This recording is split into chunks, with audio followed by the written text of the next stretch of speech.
সুপ্রভাত সকল দর্শকবৃন্দ। আসুন দেখে নিই আজকের বাজারের হাল হকিকত। প্রথমেই দেখব ইউএস উইক্সের চার্ট। ইউএস উইক্স কী বলছে? না, ইউএস উইক্স বলছে যে আমি কেমন আছি? আমি রেঞ্জ বাউন্ড আছি।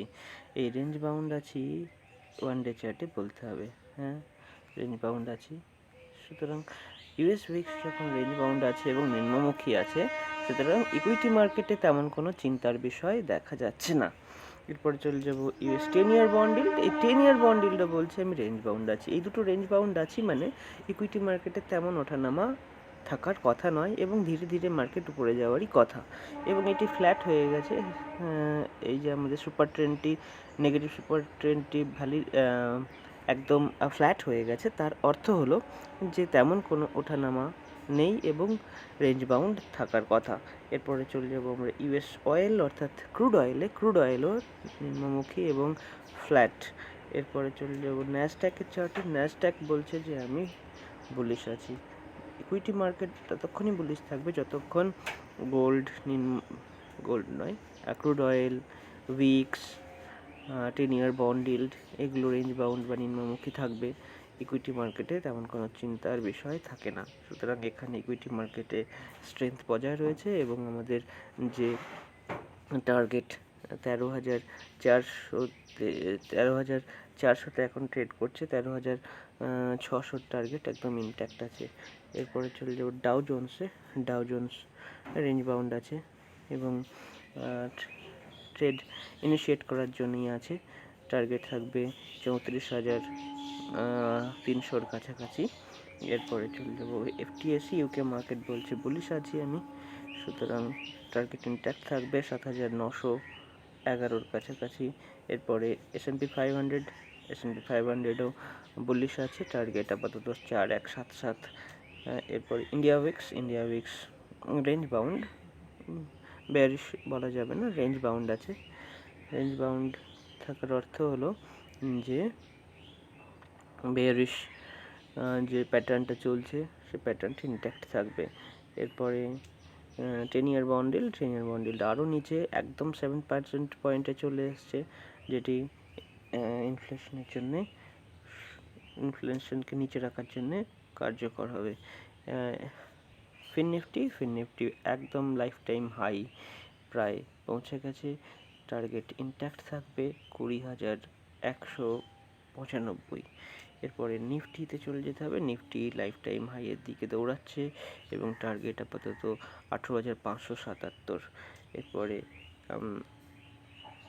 এসজিএক্স নিফটি ফ্ল্যাট ওপেনিং বা সামান্য গ্যাপ আপ ওপেনিং দেখাচ্ছে এবং টার্গেট হিট করার মুখে। এরপরে চলে যেতে হবে ব্যাংক নিফটির চার্টে। ব্যাংক নিফটি বলছে যে আমি বুলিশই আছি, একদম এই ক্লোজটা দিয়েছি না, সেই ক্লোজটা হচ্ছে life time high close, all time high close bank Nifty. Gold USD INR এর অর্থাৎ ইন্ডিয়ান রুপি টার্মসে গোল্ড ট্রেড করছে 58,436-এ, টার্গেট অনেকবার হিট করেছে, আবার ইনট্যাক্ট থাকবে 58,465-তে। এরপরে চলে যাব গোল্ডের এমসিএক্স চার্টে। গোল্ড ট্রেড করছে 61,027-এ এবং বুলিশই আছে। এখানে গোল্ড ট্রেড করছে ইউএস ডলার টার্মসে 2014, এখানেও বুলিশ, কিন্তু ট্রেড নেওয়ার জন্য অপেক্ষা করতে হবে 1975, 1996 এইসব লেভেলে, 1975 থেকে 57 এই রেঞ্জের মধ্যে ট্রেড নিতে হবে, বুলিশ ট্রেড। এরপরে চলে যাব ইউএসডি আইএনআর এর চার্ট। ইউএসডি আইএনআর অনেকদিন পরে বুলিশ এবং টার্গেট ইনট্যাক্ট আছে 82.21-এ ট্রেড করছে, টার্গেট থাকবে 82.6, এরকম 6। ইউরো ইউএসডি স্বাভাবিক কারণে বেয়ারিশ আছে। এখন দেখা যাক এখানে যদি 1.082-তে যদি 0802-তে যদি সাপোর্ট নেয় তাহলে টার্গেট থাকবে আবার 1.1, অথবা যদি ভেদ করে চলে আসে তাহলে 1.07-এ গিয়ে আমাদের ট্রেড ইনিশিয়েট হবে। এরপরে ইউরো আইএনআর স্বাভাবিক কারণেই উইক থাকবে। এরপরে চলবে dollar index. Dollar index strong থাকবে, কারণ ডলার ইন্ডেক্স স্ট্রেংথ আছে বলে ইউএসডি আইএনআররা এগিয়ে চলেছে সামনের দিকে, উপরের দিকে। এরপরে ইথেরিয়ামে প্যাটার্ন তৈরি হচ্ছে, একটা বেস বিল্ডিং চলছে 1817 এর লেভেলে। এরপরে একটা আপ মুভ এক্সপেক্টেড। এরপরে যদিও বেয়ারিশ ট্রেড এখানে ইনিশিয়েট করা আছে দেখছি। বিটকয়েনও বেয়ারিশ, কিন্তু দেখা যাক। এখানে একটা বাউন্স নিয়েছে 26,426 লেভেল, একটা বাউন্স নিয়েছে। এরপরে যদি আপ মুভ দেখায় তো টার্গেট হয়ে যাবে 30,529। এরপরে বল্টিক ড্রাই ইন্ডেক্স অনেক দিন পরে আবার একটু বেয়ারিশনেস দেখাচ্ছে, কিন্তু টার্গেট ইনট্যাক্ট থাকবে। আমাদের যে কনসালটেশন জোন ছিল সেই জোন থেকে বেরিয়ে গিয়ে একবার সাপোর্ট নেবে ব্রেকআউট লেভেলে, তারপরে তো আবার উপরের দিকে যাওয়ার একটা প্যাটার্ন ক্রিয়েট করতে পারে। সুতরাং আপাতত বুলিশ ট্রেডই থাকবে, অর্থাৎ বুলিশ প্রেডিকশনই থাকবে। এরপরে চলে যাব নিফটির ইন্টারডে চার্টে। ভারতের ইন্ডেক্সগুলো ইন্টারডে কেমন ফেয়ার করছে, কেমন আচরণ করছে, সেগুলো একটু দেখে নিতে হবে ইন্টারডে ট্রেড করার জন্য। একদম উপরের লেভেলে গিয়ে ও প্যাটার্ন দেখিয়েছিল, জিগজ্যাগ প্যাটার্ন। এখানে গতকাল দুপুরের আপডেটে আমরা বলেছিলাম এখানে এলে একটি ট্রেড নেওয়া ঠিক হবে। সুতরাং এখানে এসে আমাদের ছোটো টার্গেটের জন্য আমাদের ট্রেড ইনিশিয়েট হয়েছিল এবং সেটি সফল হয়েছে।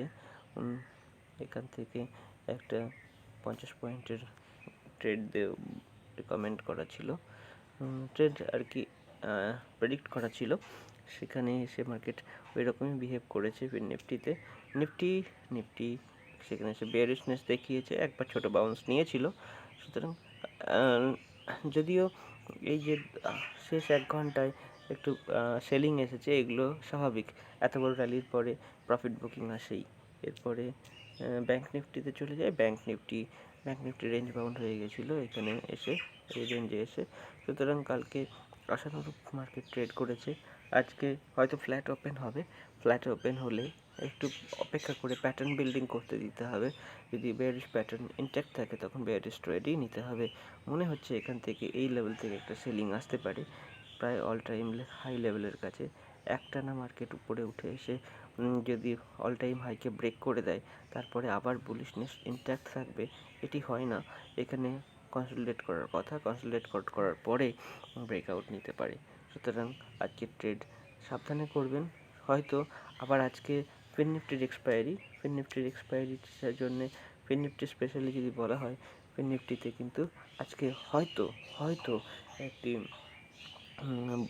জিগজ্যাগ প্যাটার্ন ক্রিয়েট করতে পারে। আজকে ভলাটাইল বাট রেঞ্জ বাউন্ড, অর্থাৎ খুব ওঠানামা করবে অথচ খুব বেশি দূর এগোবে না, এইরকম একটি এক্সপায়ারি ফিন নিফটিতে এক্সপেক্ট করা হচ্ছে। তবে দেখা যাক কী হয়। ধন্যবাদ এতক্ষণ ধৈর্য সহকারে শোনার জন্যে, এবং যদি মনে হয় ভিডিওটি লাইক এবং চ্যানেলটি সাবস্ক্রাইব করতে পারেন। ধন্যবাদ।